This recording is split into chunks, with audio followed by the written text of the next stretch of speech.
Bien, bueno, damos comienzo a los alegatos de apertura, ¿sí? ¿Quién quiere comenzar? ¿La Fiscalía o la Defensa? Va a comenzar la Fiscalía. Muy bien, porque es lo que corresponde. Bueno, le vamos a dar la palabra a Cristina. Bueno, buenos días, su señoría y a todos los presentes. Oro Negro, una empresa sin activos donde el único oro era el dinero de las víctimas y el único negro es el futuro de sus ahorros. Su señoría, esta fiscalía acreditará que entre el 3 de marzo y 29 de noviembre del año 2024, los aquí imputados, Tomás Ignacio Soria, no era un simple vendedor. Y así Valeria Paz Duarte no era solamente una voz en un teléfono, sino que eran, no era un simple vendedor, un actor de las finanzas. Usaban el término cesión para blindar legalmente mientras exhibían carpetas con sellos y estados de expedientes con colores azules, amarillos, rojos, para generar credibilidad cuando querían captar a sus clientes. Una puesta en escena, como el uso de coworking, premiums, hoteles céntricos, en lugares físicos. Una gran puesta en escena en las redes sociales. Una página de Instagram profesional en las cuales se demostraban testimonios de éxito donde ellos lograban que las personas que invertían y confiaban en ellos recibían sus regalías, recibían el porcentaje acordado. Todo esto es una gran rueda de engaños, un gran ardid, donde lo que buscaban era desapoderarlos patrimonialmente. Eso era toda la puesta en escena que primero entraba Tomás Soria. Después, su señoría también, estaba Valeria Duarte, quien, la que se encargaba de hablar con ellos, de ser esa voz en el teléfono en la que te daba las pautas, la confianza, la tranquilidad. Ella era la arquitecta de la urgencia, a su vez. Te detallaba cómo era viable a través de los testimonios de éxito que estas circunstancias se podían lograr, que tu inversión iba a tener un rédito, que siempre que vos inviertas, ellos te iban a dar una respuesta. Enviaba los contratos para captar la urgencia de sus víctimas a las 11 de la noche, para decirles que si no firmaban en ese momento, perdían el cupo, que perdían su oportunidad de ganar, de lograr algo, de lograr esa inversión. Su señoría, a su vez, todo ese tiempo ellos iban apaciguando las aguas y diciéndole, no es necesario que lo revisen con un abogado, no es necesario que lo vea un perito, perdón, no es necesario que lo vea un contador. Estaba todo estructurado con palabras tan técnicas y difíciles que decían que ni siquiera un abogado o un contador te iba a poder explicar tan claramente como ellos lo hacían. Y así, toda esta maquinaria y tareas montando una compleja estructura de defraudación, al igual que los precedentes de estafas que venimos viendo hoy por hoy a través de medios virtuales. Este despliegue de ardid idóneo basado en los siguientes hitos. Entre el 3 de marzo y el 29 de noviembre del 2024, en la ciudad de Rosario y Funes, los acusados operaban bajo la marca Oro Negro Finanzas, a través de una estética profesional en las redes sociales y un lenguaje tan técnico y cuidadoso, ensayado, donde Soria insistía en que no eran inversiones, sino sesiones, captando así un montón de clientes, en este caso su señoría, 26 víctimas. Esta maniobra era clara, ofrecían dos planes, uno que se llamaba conservador, que decía que le daba un crecimiento de un 8%, o un plan acelerado que les daba 14% de rendimiento mensual, supuestamente respaldados por créditos listos para cobrar. mientras durante toda la gestión, duraba la gestión, la agenda de ellos llevaba un seguimiento inventado, un seguimiento de expedientes creados por ellos, que esta fiscalía va a demostrar que son apócrifos, que todos estos instrumentos que ellos presentaron, estos contratos que les hacían firmar, eran engaños de firmas, QRs que no iban a ningún lugar, falsificación y adulteración de sellos, de marcas. Probaremos cómo engañaron y desapoderaron a todas sus víctimas con estas circunstancias. Esta fiscalía se va a basar en pericias sobre metadatos, en los cuales se puede registrar cómo cada una de estas personas fueron recibiendo mails, archivos encriptados que tenían que sí o sí ser ingresados con una clave para que nadie pueda ver el engaño que ellos estaban haciendo.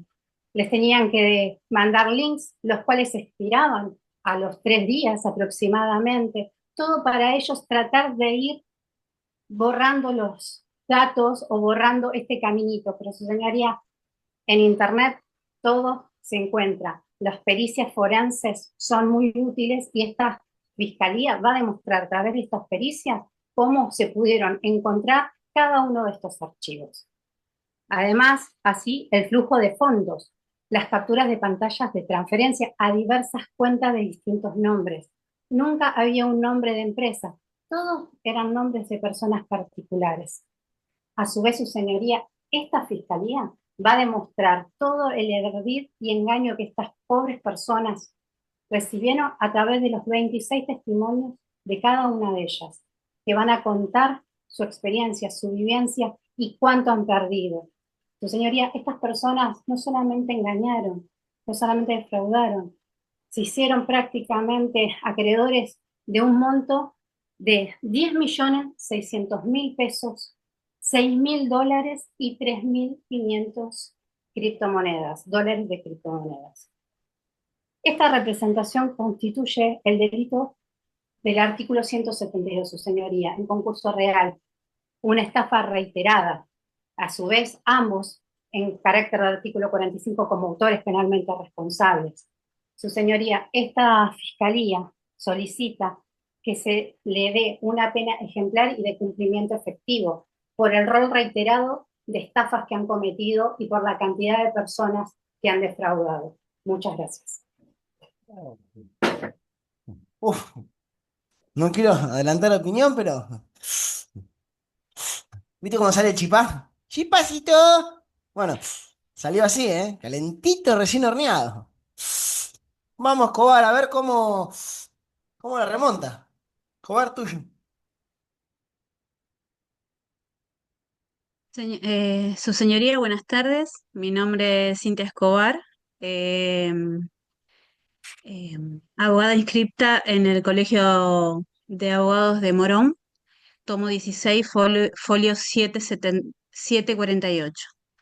Comparezco como defensora particular en representación de la empresa Oro Negro.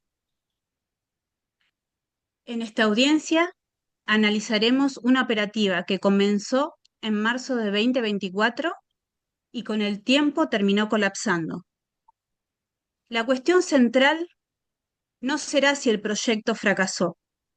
La cuestión será si está probado que nació como un engaño. En marzo de 2024 aparece una propuesta que no se presentaba clandestina, se presentaba como profesional y estructurada. Había una cuenta así en redes sociales, había publicaciones periódicas, un diseño con colores sobrios, una estética no improvisada. La frase que repetía era clara: papel firmado, cobro asegurado. Esta frase transmitió algo muy concreto: seguridad. No una promesa mágica, seguridad jurídica.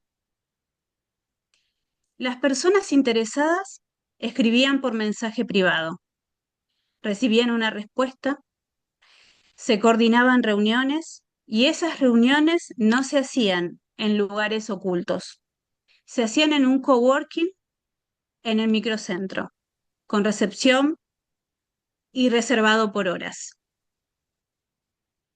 Se desplegaban carpetas físicas, con hojas foliadas, con expedientes impresos y con carátulas visibles, planillas impresas en papel, con columnas, con fechas, con montos.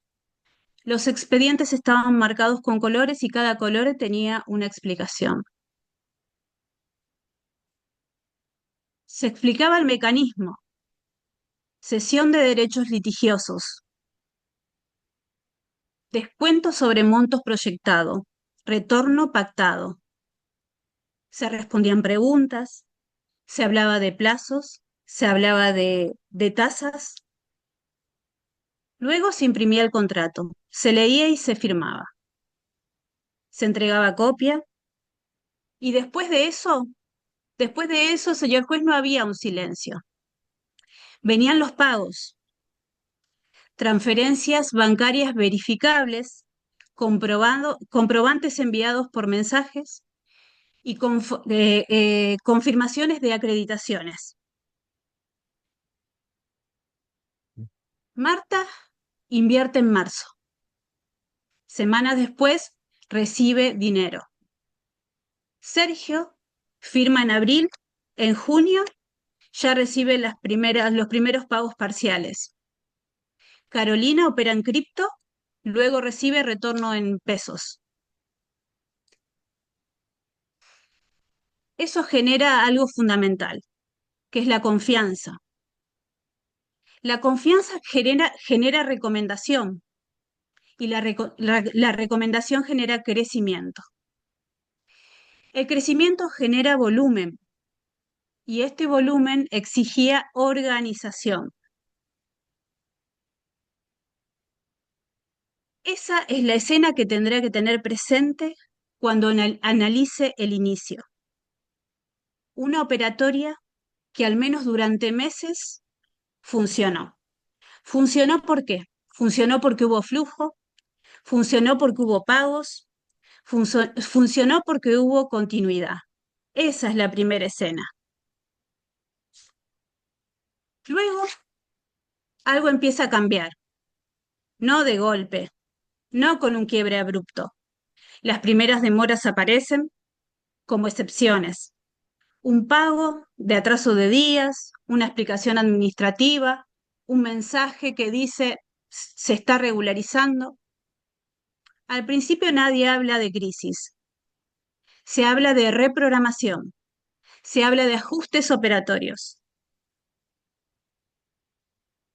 Se propone extender plazos, se ofrecen nuevos contratos con mayores rendimientos si se espera. La lógica sigue siendo la misma, solo que más larga. Pero el flujo comienza a tensionarse. Las cuentas operativas cambian. Algunas transferencias se canalizan por terceros. Se habla de cuentas puente. Los mensajes se vuelven más frecuentes, más urgentes, más explicativos. Y en ese contexto aparecen frases que hoy se miran con sospecha. Pagale algo así se calma. Esa frase no aparece cuando el sistema estaba estable. Aparece cuando alguien reclama, cuando alguien espera, cuando la presión aumenta.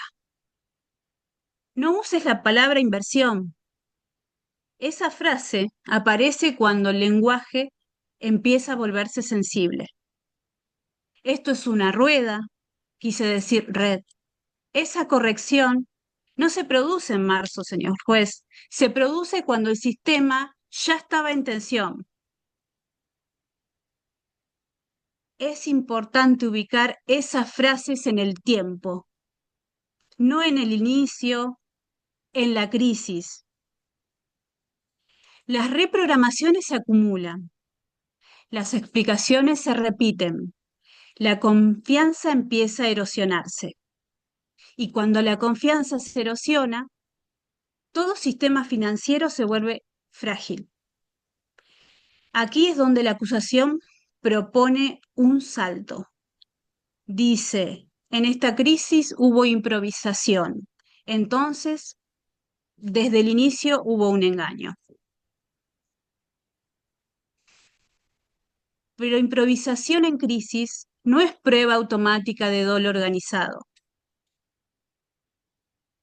Lo que la segunda escena muestra es tensión, es desorganización, es falta de estructura, muestra un sistema que creció más rápido de lo que se podía sostener, muestra intentos de sostener pagos cuando el flujo ya no alcanzaba.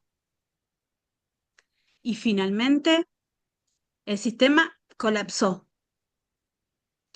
Y desde ese momento final se reconstruye toda la historia para atrás.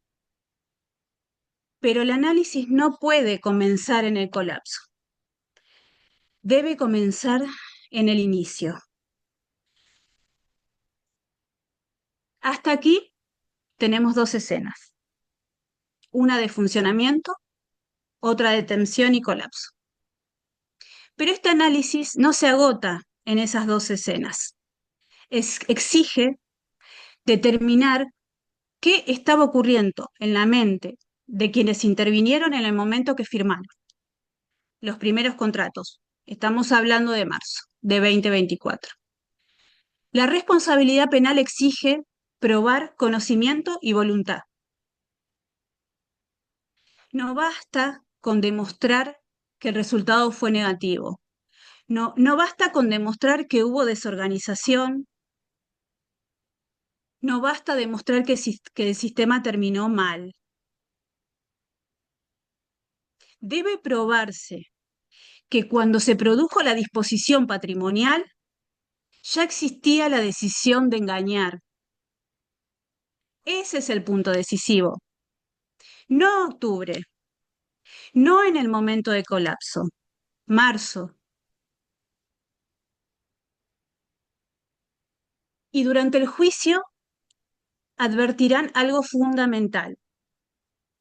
No se presentará pericia contable que demuestre que el modelo era matemáticamente inviable desde el inicio. No se acreditará, señor juez, que mediante verificación oficial los créditos exhibidos nunca existieron. No se incorporará una auditoría técnica que pruebe que todo era una ficción desde el primer día.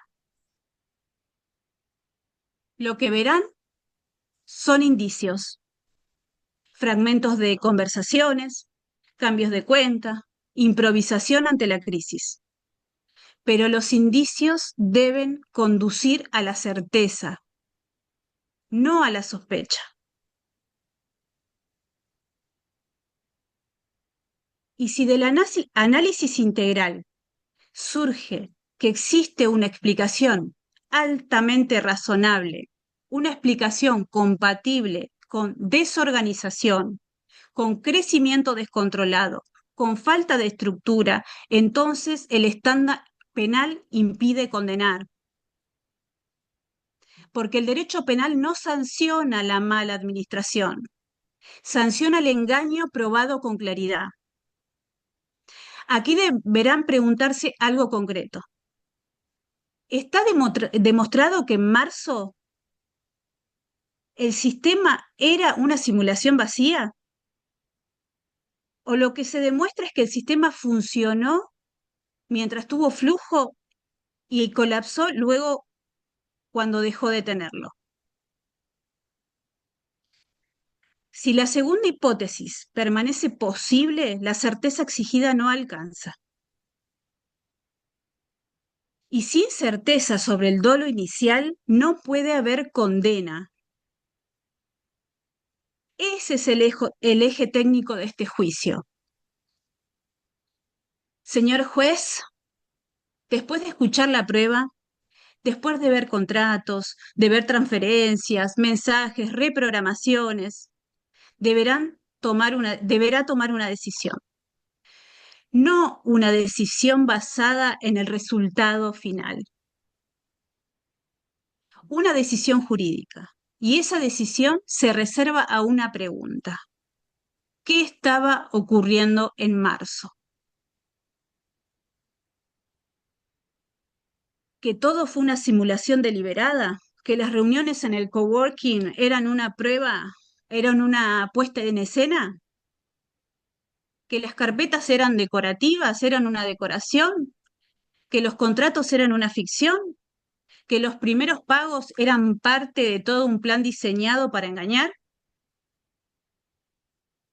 O una segunda posibilidad, que la operatoria comenzó funcionando, que generó retornos iniciales, que creció por la recomendación y que colapsó cuando perdió liquidez.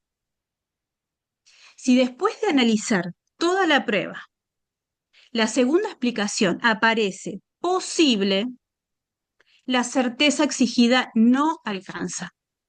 Y sin certeza no hay condena, porque el fracaso no prueba el engaño. Confundir desorden con fraude sería convertir el colapso financiero en un delito penal. Sin prueba suficiente del momento decisivo del inicio, no hay delito. Muchas gracias. Bueno, de nada. Bueno. Uf. Tengo un decisorio y estoy haciendo un poder de resumen gráfico. Quiero que lo vean. Las dos empiezan con C. Yo les voy a adelantar mi opinión.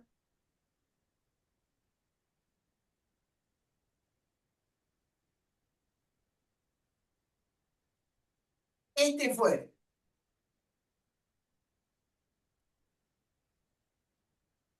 Cristina y este fue el de Silvia.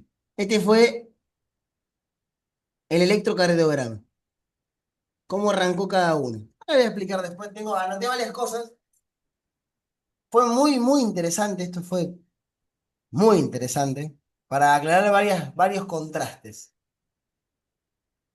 Me voy a tomar el atrevimiento de ser el primero en votar, porque anoté tantas cosas que no quiero, digamos, a los fines de economizar, porque tenemos mucho laburo por delante y arrancamos tarde. Después cada uno va a hacer su aporte. Quiero que sea un aporte no promiscuo, sino fundado, objetivo, pero que vayamos al hueso. Quiero hacer unas pequeñas devoluciones. Cristina, como te mostré en el gráfico, arrancaste muy arriba. Hiciste un hook maravilloso, hermoso. Me caso con eso. Yo te aplaudo. Y para que yo aplauda, tienen que pasar varias cosas.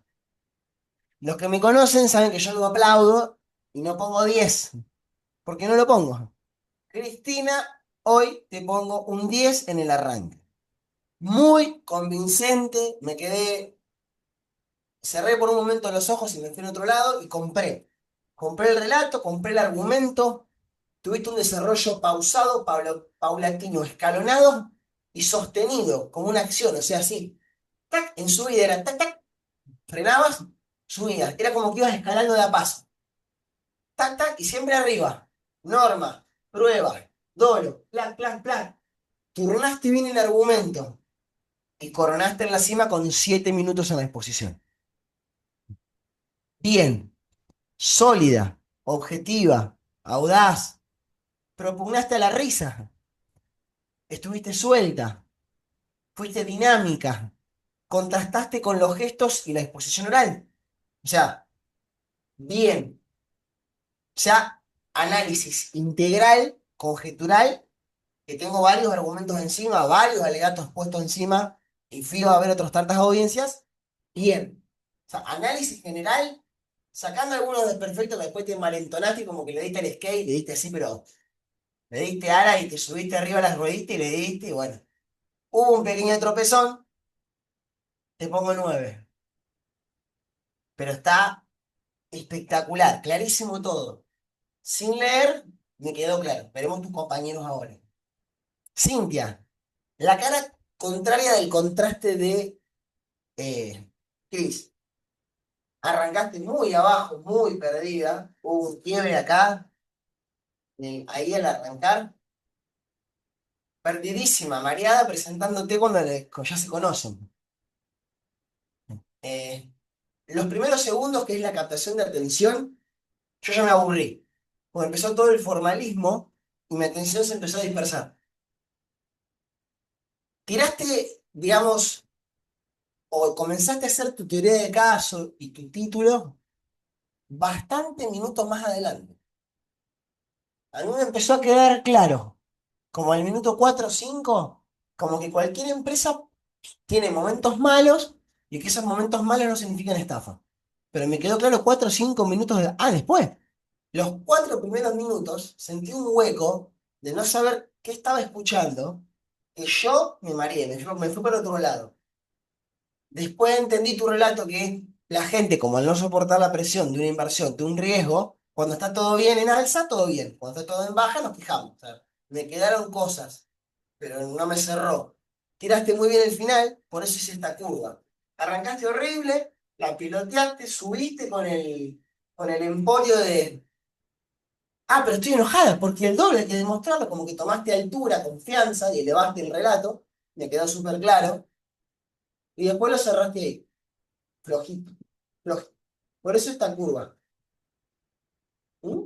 Digamos, hay arritmias acá, dijo el doc. Hay arritmias. Lo de Cristina, 60. Estaba en 60. Cosas para anotar. Yo cerraba los ojos y veía que tu relato estaba como en un cuento narrado. No sé qué, pero en el relato yo sentía como un... Sí, sí. Era una vez y vi. Pero cuando depositaban no fue así. Yo te escuchaba y el timbre de voz me sonaba como que estabas leyendo un cuento. O sea, estabas leyendo. No lo estabas diciendo vos. Revoleabas los ojos para todos lados y no sentía que estabas conectada con el relato, como que no lo sentías. Al final te pusiste como melancólica. El relato fue como melancólico al final. Un cierre medio dramático.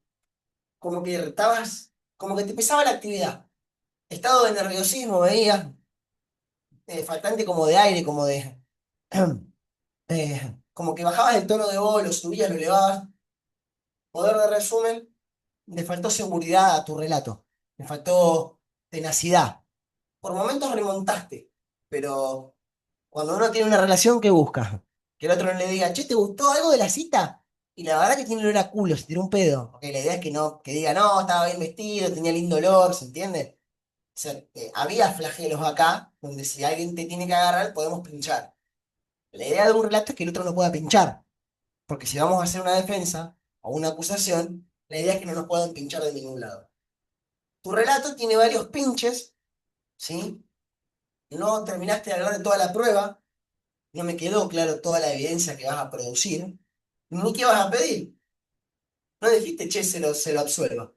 Te faltó el petitorio de ese alegato, digamos, para seguir sosteniendo la inocencia. Entonces, como que le faltó una vuelta de rosca. ¿Y con esto qué quiero decir? Cristina es mi alumna más vieja, tiene 2 años conmigo. Fíjense la capacidad que agarró en este tiempo, y yo les puedo asegurar que cuando Cristina la agarré yo en una consulta penal lloraba. Estaba así. Como el hámster, cuando la agarra la hámster, estaba así. Digo, ¿qué te pasa, Cris? Ay, no me lo esperaba. Claro, un meme. Hago familia, paso a ser penal. ¿Lo que vieron el meme este que dice, cuando el civilista va a la cárcel? Te lo voy a pasar después. A ver, miren cómo se transformó hoy. Eso pasa cuando tienen estos roleplay. Por eso les exijo que se apalanquen de estas clases. Y hoy se ve la diferencia argumental. Obviamente con pedagogía, lo digo, Cintia, pero soy transparente y Cristina hoy se llevó el podio o mi punto por las conjeturas. Entonces, eso habla del nivel de preparación que tenemos que darle a esto. Se está por cortar. ¿Quién crea un zoomcito? ¿Cris o Agus? O el primero, uno solo. Así podemos seguir con las devoluciones y los compañeros votamos. Yo te hago el enlace. Dale, vamos.